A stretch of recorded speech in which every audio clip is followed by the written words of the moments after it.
Thyroid एक common समस्या है जिससे आज का बड़ा पॉपुलेशन जो है सफ़र कर रहा है। जिसको भी थायराइड हो जाता है वो डॉक्टर के पास जाता है और जो भी ब्लड टेस्ट वगैरह करने के बाद प्रूफ हो जाता है कि इस टाइप का आपको थायराइड है, हाइपोथायराइडिज्म है या हाइपरथायराइडिज्म है, अकॉर्डिंगली उसकी आप टैबलेट लेना शुरू कर देते हैं। डॉक्टर भी बोलता है कि ये अनक्योरेबल है, आपको लाइफ लॉन्ग टैबलेट्स लेना पड़ेगा। लेकिन एक चीज़ आपको समझनी पड़ेगी कि जो बीमारियाँ, जो डिजीजेज हमारे शरीर में पैदा होती हैं, जो किसी एक्सीडेंट से या किसी इन्फेक्शन से या पैदा होने से पहले से ही आप लेकर पैदा हुए हैं, ऐसे नहीं हैं। जो अपने शरीर में धीरे धीरे बॉर्न हुए हैं हमारे लाइफ स्टाइल से, परिस्थितियों से, खान पान की वजह से, उसको हम रिवर्स कर सकते हैं। आसान नहीं होता है लेकिन रिवर्स किया जा सकता है यदि आप सारे पॉइंट्स को चेक कर लें।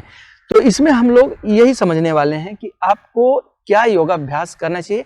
थोड़े से टिप्स मैं आप लोगों को बताने जा रहा हूँ। मेरा जो मेजर फोकस है वो ये है कि आपको क्या योगा पॉइंट ऑफ व्यू से एक्सरसाइजेज या आसन करने चाहिए, क्या प्राणायाम करने चाहिए, यही बताने का मेरा फोकस है इस वीडियो में। डिटेल में थायराइड के बारे में हम लोग इसमें जानने वाले नहीं हैं। तो हम लोग सिर्फ उसको कैसे काउंटर करें, उसको कैसे क्योर करने के लिए एक्शन लें, उस पर हम लोग बात करने वाले हैं। तो हम लोग ज़्यादा चर्चा नहीं कर रहे हैं, तो हम लोग सीधे प्रैक्टिस पर आ जाते हैं। तो आपको क्या करना है, थायराइड को क्योर करने के लिए आपको पहले वार्म अप कर लेने हैं, जैसे कि मैं आप लोगों को बार बार बताता हूँ। वार्म अप करने के बाद थोड़े से सूर्य नमस्कार भी कर लीजिए। यदि आप फिट हैं, आपको कोई प्रॉब्लम नहीं है, और थायराइड से क्या होता है, वेट बहुत तेज़ी से गेन होता है या बहुत तेज़ी से लॉस होता है। दोनों कंडीशन, हाइपरथायराइडिज्म हो या हाइपोथायराइडिज्म हो, दोनों केस में जो ये आसन है, जो योगाभ्यास है, ये काम करने वाला है। तो सूर्य नमस्कार कर लीजिए 10 बार। यदि आप बहुत ओवरवेट हैं, आपको अदर प्रॉब्लम्स भी हैं, आप सूर्य नमस्कार नहीं कर सकते हैं, तो फिर मत करिए। अदरवाइज यदि आप कर सकते हैं तो आपको जरूर करना चाहिए। और किसी भी हेल्थ कंडीशन में है और आप धीरे धीरे यदि आप उसका कोशिश करेंगे तो होने लग जाएगा।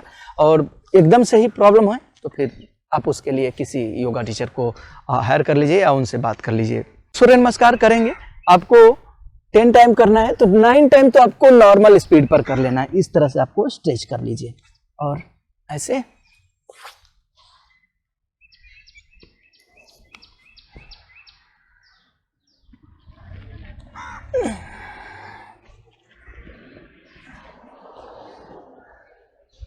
और जो 10th है यानी 10वीं बार जब करेंगे लास्ट टाइम वाला, तो उसको 10 सेकेंड्स हर एक पोस्चर को होल्ड करते हुए जाइए। और यदि आप 10 नहीं कर सकते 5 करिए, 5 नहीं कर सकते 3 करिए, 2 करिए, 1 करिए। आपके शरीर की क्षमता के हिसाब से करिए और धीरे धीरे इसको आप बढ़ा सकते हैं। तो सूर्य नमस्कार कर लीजिए और सूर्य नमस्कार करने के बाद आपको क्या कर लेना है, आपको आ जाना है मार्जर आसन में। आपको ये करना है कैट कैमल, इस तरह से। अब यहाँ पर आपका फोकस जो है बैक नहीं है, यहाँ पर आपका फोकस जो है चेस्ट और आपका थ्रोट है। तो इस पर आप ज़्यादा फोकस करेंगे। आपको थायराइड को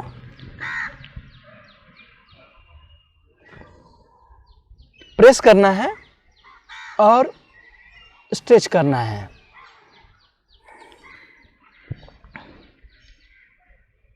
कॉन्ट्रैक्शन, रिलैक्सेशन, इस तरह से आपको ये 10 टाइम कर लेना है। 10 टाइम कर लेने के बाद आपको व्याघ्र आसन करना है। इसको आपको कैसे करना है, इस तरह से दोनों पैर के टोज को मिला लीजिए, हाथ को ऐसे रिवर्स में रख लीजिए और गहरी लंबी सांस भरिए।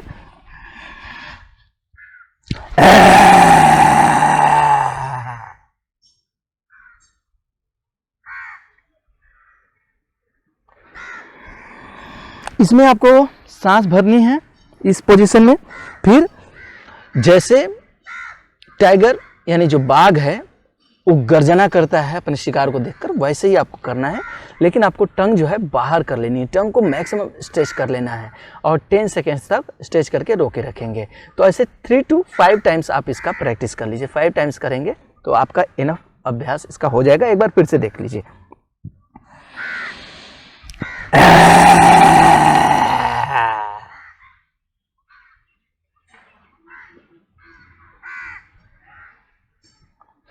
बट जो है ये हील पर ही रहेगा, ऐसे लगा ही रहेगा, बस ऐसे आपको स्ट्रेच कर लेना है। इसके बाद आपको कर लेना है उष्ट्रासन। उष्ट्रासन के लिए आपको ऐसे नी के ऊपर खड़े हो जाना है। ऐसे नी के बीच में जो गैप है वो शोल्डर के बराबर हो जाएगा, फीट जो है शोल्डर के बराबर पर हो जाएगी। और जब आप बिगिनर हैं तो टोज को ऐसे कर लीजिए, और यदि आप धीरे धीरे प्रैक्टिस में मैच्योर हो गए हैं, आपका अभ्यास अच्छा चल रहा है, तो आप ऐसे कर लीजिए पैर को। तो फिलहाल मैं ये करके दिखा देता हूँ। तो इस तरह से आपको एक एक हाथ से हील को पकड़ना है। शुरू में हो सकता है कि दिक्कत भी हो, न पकड़ में आए तो एक साइड से करके ऐसे हैंग कर जाइए, और दोनों हो जाए तो फिर इस तरह से ऐसे कर लीजिए।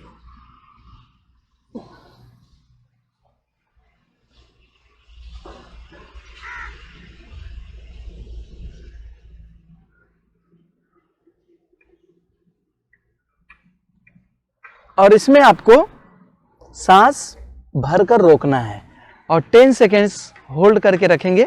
फिर उसके बाद धीरे धीरे फ्रंट बेंड करेंगे, एल पोज में आ जाएंगे।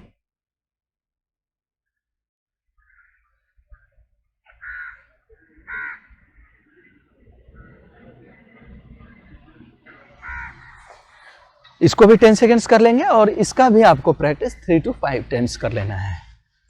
10 सेकेंड्स के ड्यूरेशन से चलते जाइए। तो इस तरह से उष्ट्रासन कर लेंगे। उष्ट्रासन के बाद आपको क्या करना है, लेट जाना है। चाहे तो अब इसके साथ में आप दूसरे भी प्रैक्टिसेस कर सकते हैं, कुछ और आसन भी कर सकते हैं। पश्चिमोत्तासन कर सकते हैं, एक पाद पश्चिमोत्तासन कर सकते हैं, और ऐसे ही साइड में आप स्ट्रेचिंग कर सकते हैं। तो दूसरे भी आप चाहे तो आसन या एक्सरसाइज, योगा कर रहे हैं तो सिर्फ योगा का अभ्यास करिए, एक्सरसाइज में फिर उसको मैच मत करिए। और यदि आप कॉकटेल बनाकर कर रहे हैं एक्सरसाइज योगा, जैसे पावर योगा टाइप का कर रहे हैं, तो उसका एक अलग कॉम्बिनेशन बना लीजिए। यदि आप प्योरली योगा कर रहे हैं तो सिर्फ योगा ही कर लीजिए, और तब उसमें आप आसन ही करते जाइए। अब इसके बाद आपको क्या करना है, विपरीत करड़ी और सर्वांगासन, ये आपको 2 आसन कर लेने हैं। यदि आपको कोई प्रॉब्लम है शोल्डर में, सर्वाइकल वगैरह है, तो उस कंडीशन में आपको ये अवॉइड करना है। ये और यदि पीरियड चल रहा है तो उस कंडीशन में भी आप अवॉइड करेंगे। उसमें क्या, रिवर्स ब्लड सर्कुलेशन नहीं होना चाहिए। बाकी नॉर्मल हेल्थ कंडीशन में आप इसको कर सकते हैं। तो देखिए आपको क्या करना है, इस तरह से आ जाइए। ये विपरीत खड़ी कर लीजिए। हिप जो है बाहर की तरफ रहेगा विपरीत करड़ी में, तो जो है सिर के लाइन में आ जाएगा, फोरहेड के लाइन में आ जाएगा। अब फिर इसके बाद उसको आपको 15 सेकेंड्स होल्ड करना है विपरीत करड़ी को। फिर सर्वांगासन में आ जाइए। सर्वांगासन में आपका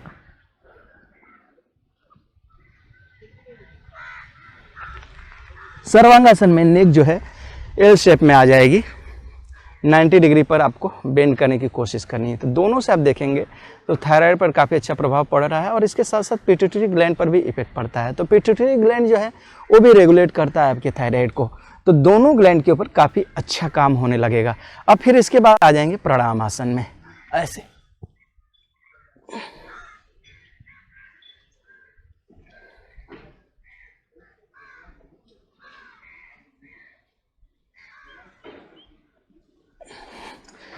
इसको भी आपको 10 सेकेंड्स होल्ड कर लेना है, और फिर इसके बाद आपको हलासन करना है। यदि आप हलासन कर सकते हैं, कोई बैक इश्यूज वगैरह नहीं है, स्लिप डिस्क वगैरह की प्रॉब्लम नहीं है, तो आप हलासन कर लीजिए। हलासन में आपको इस तरह से दोनों पैर को सिर के ऊपर लेकर जाना है।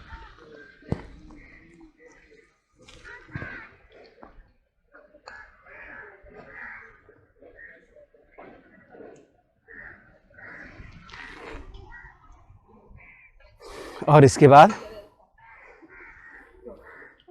कंद्रासन कर लीजिए।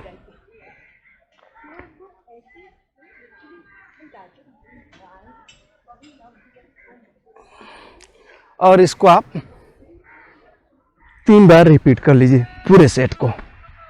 तो इस तरह से करने के बाद आपको अब क्या करना है, बैठ जाना है। अब जैसे आपका आसन फिनिश हुआ तो तुरंत आपको नहीं बैठ जाना है, कम से कम 2 मिनट का समय दीजिए। आइज क्लोज रखिए, गहरी लंबी सांस भरिए 1 मिनट तक, यानी 5 बार 1 मिनट में गहरी लंबी सांस भरिए, छोड़िए। फिर इसके बाद 1 मिनट सामान्य सांस रखकर शरीर को ढीला छोड़े रखिए, और सांस को ऑब्जर्व करिए। सांस पूरी तरह से शिथिल हो जाए, हार्ट बीट जो है वो नॉर्मल हो जाए, फिर उसके बाद आपको प्राणायाम का अभ्यास करना है। तो अब प्राणायाम में आपको क्या करना है? प्राणायाम में मैंने आप लोगों को बताया कि 3-4 प्राणायाम तो जरूर करने चाहिए। तो इसमें जो मेजर फोकस है, पहले मैं आप लोगों को बंद बता देता हूँ। बंद बहुत इंपॉर्टेंट है इसके लिए। तो इसके लिए आपको जो है जालंधर बंद करना है। तो जालंधर बंद आप कैसे करेंगे? जालंधर बंद आपको इस तरह से करना होता है, चिन लॉक करना होता है। तो इसमें आपको सांस भर लेनी है और सांस भरने के बाद थोड़ा सा प्रेशर लगाना है। चेस्ट ये सब फूल जाएगा। थोड़ा सा आप देखेंगे कि आपका ये थ्रोट एरिया जो है ये भी थोड़ा सा फूल गया है, अंदर से प्रेशर लग गया है।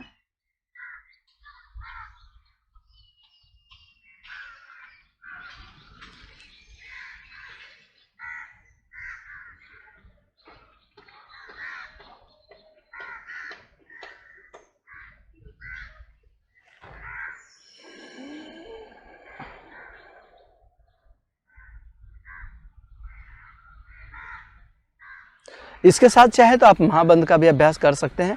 जालंधर, उद्यान और मूल बंद तीनों एक साथ में आप लगा सकते हैं। तब उस कंडीशन में आप सांस बाहर छोड़ कर रखिए और फिर आप उद्यान बंद, मूल बंद और जालंधर बंद लगाइए। तो इस तरह से आपको जालंधर बंद कर लेना है और फिर इसके बाद आ जाएंगे प्राणायाम पर। तो प्राणायाम के लिए आप कपालभाति तो जरूर करिए, कपालभाति को नहीं छोड़ना चाहिए। अनुलोम विलोम भी कर लीजिए, क्योंकि ऑल्टरनेट नॉस्ट्रल ब्रीदिंग जो है बहुत इंपॉर्टेंट है। तो कपालभाति सबको मैं दिखाई देता हूँ, कोई नया हो जिनको नहीं पता हो, वैसे सारे वीडियोज आप देखेंगे तो डिटेल में आपको पता चल जाएगा, लेकिन एक ब्रीफ में मैं आपको बता देता हूँ। तो आपको कपालभाति करनी है।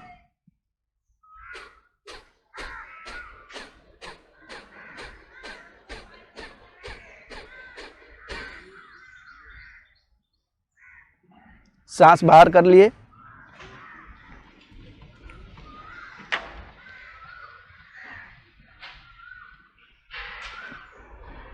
फिर से चिन लॉक कर लेंगे, जालंधर बंद लगा लेंगे सांस बाहर करके। फिर इसके बाद अनुलोम विलोम।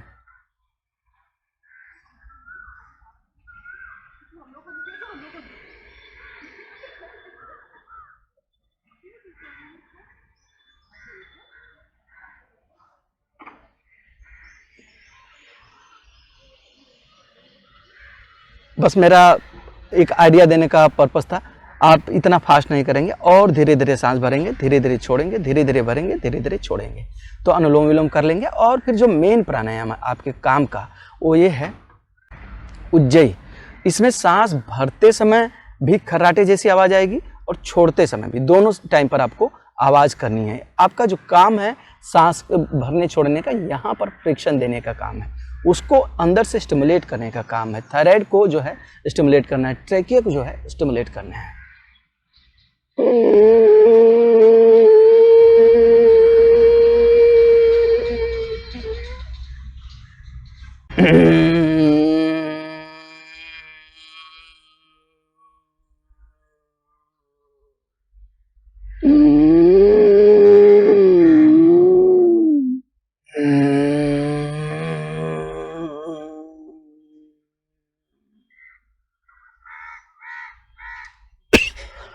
आपको खांसी आ सकती है, बीच बीच में चाहे तो रुक जाइए और इसका आपको 5 टाइम्स प्रैक्टिस कर लेना। 5 to 10 टाइम्स आप कर लीजिए। 10 टाइम्स करेंगे तो एक पूरा जो डोज है वो कंप्लीट हो जाएगा। शुरू में थोड़ी सी तकलीफ हो जाती है, किसी किसी से आवाज़ ही नहीं निकलता है। मेरा यही एक्सपीरियंस है, बहुत सारे लोगों को प्रॉब्लम हो जाता है। तो उस कंडीशन में आप क्या करेंगे, ऐसे शुरू कर लेंगे और फिर इसी को खींचते जाइए, फिर धीरे धीरे आपका होने लग जाएगा। तो इस तरह से आपको उज्जयी कर लेना है। फिर लास्ट में भ्रामरी भी कर लीजिए। यदि आपको नाड़ी शोधन के लिए समय मिलता है तो नाड़ी शोधन भी कर लीजिए, नहीं तो भ्रामरी तो जरूर कर लीजिए। भ्रामरी को आपको क्या कर लेना है, शानमुखी मुद्रा में करना है तो शानमुखी मुद्रा में कर लीजिए, नहीं तो सिर्फ ऐसे ही कर लीजिए। ईयर को क्लोज कर लीजिए यहां से।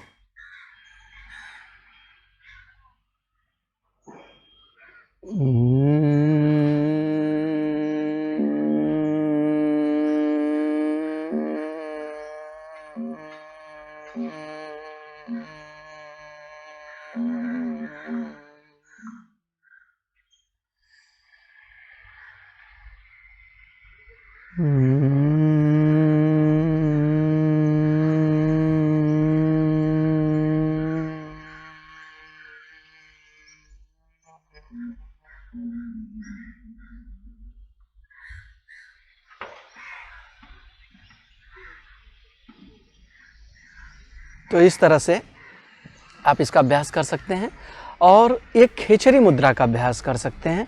खेचरी मुद्रा चाहे तो उज्जयी प्राणायाम में जब सांस भर रहे हैं तब कर सकते हैं। तो खेचरी मुद्रा में क्या करना होता है, टंग को रोल कर लेना होता है, सॉफ्ट पैलेट पर लगा लेना होता है।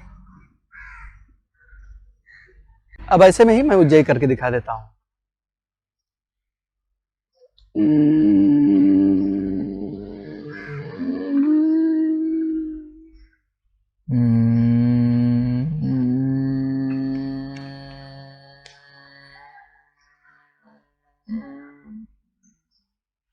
तो इस तरह से आपको इसका अभ्यास कर लेना है। और इसके साथ साथ अब आपको खान पान यदि ये बराबर नहीं रखेंगे, सिर्फ योगाभ्यास से ठीक करना चाहेंगे तो बात बराबर बनेगी नहीं। और पहली बात तो ये आप समझ लीजिए कि यदि आपको थायराइड हो गया है, डॉक्टर ने कुछ प्रिस्क्राइब किया है, कोई मेडिसिन चल रहा है, कोई टैबलेट्स ले रहे हैं, तो आप उसको लेते रहिए, बिल्कुल बंद नहीं करिए। बॉडी खुद अपने आप शो करने लगता है सिम्टम कि अभी आपको डोज कम करने की ज़रूरत है, तो डॉक्टर से संपर्क करिए, फिर आप आगे का स्टेप लीजिए। ऐसा नहीं कि आप योगाभ्यास करना शुरू कर दिए, वीडियो देखे और कल से थायराइड बंद, ऐसा नहीं, बिल्कुल भी ऐसा नहीं करेंगे। जो आपका मेडिकेशन चल रहा है उसको करते रहिए, समझदारी यही है। और उसके साथ साथ आप अपना पैरेलल में पिलर खड़ा करते जाइए। जब ये पिलर धीरे धीरे बड़ा होता जाएगा और मजबूत होता जाएगा तो इस पर से जो सपोर्ट है इस पर आ जाएगा, फिर इसकी ज़रूरत नहीं होगी, फिर इसको आप गिरा दीजिए। मतलब मेडिसिन का जो है लेवल धीरे धीरे डाउन करते चले जाइए और वो हटा दीजिए। तो ये तो आपको पहला काम करना है।